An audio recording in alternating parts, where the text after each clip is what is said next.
ইরানের হারানোর কিছুই নেই। দেয়ালে পিঠ ঠেকে যাওয়া ইরান কি করতে পারে তা দেখিয়ে দিল তারা। প্রধান শত্রু ইসরায়েলের প্রধানমন্ত্রী বেনিয়ামিন নেতানিয়াহুর অফিস লক্ষ্য করে মিসাইল হামলা করল ইরান। নেতানিয়াহুর কি পরিণতি হয়েছে তা এখনো জানা যায়নি। তার অফিসে আছড়ে পড়ল ইরানি মিসাইল। এই তথ্য নিশ্চিত করেছে ইরানের আধা সরকারি সংস্থা তাসনিম নিউজ।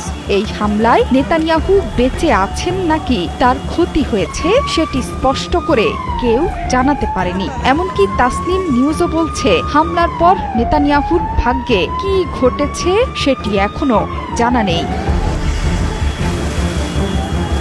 আইআরজিসি জানিয়েছে খাইবার মিসাইল দিয়ে ইসরায়েলের প্রধানমন্ত্রীর কার্যালয় এবং সরকারের বিমান বাহিনীর কমান্ডারের অবস্থান লক্ষ্য করে আঘাত করেছে আইআরজিসি। এসব ভবন গুরুতরভাবে ক্ষতিগ্রস্ত হয়েছে ইরানের হামলায়। এখন ইহুদিবাদী সরকারের প্রধানমন্ত্রীর ভাগ্যে অনিশ্চয়তার কালো মেঘ। নেতানিয়াহুর প্রকাশিত শেষ ভিডিওটি ধারণ করা হয়েছে 5 ঘন্টা আগে। এরপর থেকে নেতানিয়াহুর কোনো ছবি বা ভিডিও প্রকাশ্যে আসেনি। শনিবার আয়াতুল্লাহ আলী খামেনিকে হত্যার পর জ্বলে পুড়ে ছারখার হয়ে যাচ্ছে পুরো মধ্যপ্রাচ্য।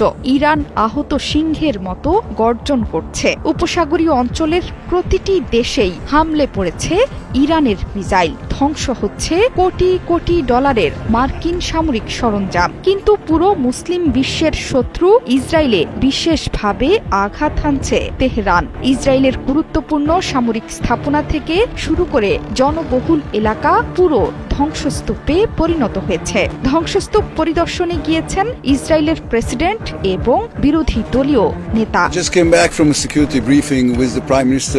এছাড়া যুদ্ধের তৃতীয় দিনে মার্কিন যুক্তরাষ্ট্র হারিয়েছে 3টি যুদ্ধ বিমান। কুয়েতের আকাশ থেকে এসব বিমান মাটিতে আছড়ে পড়ে। ইরান দাবি করছে যুদ্ধ বিমানগুলো তারাই গুলি করে ভূপাতিত করেছে। কিন্তু কুয়েত বলছে এই ঘটনা ফ্রেন্ডলি ফায়ার। একের পর এক বিস্ফোরণে কেঁপে উঠছে সংযুক্ত আরব আমিরাত, কাতারের মতো ধনী দেশগুলো।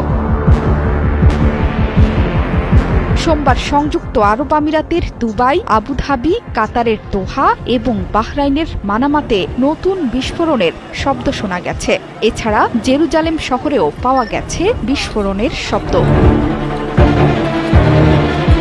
জোহরা চৌধুরী সেতু, ৭১।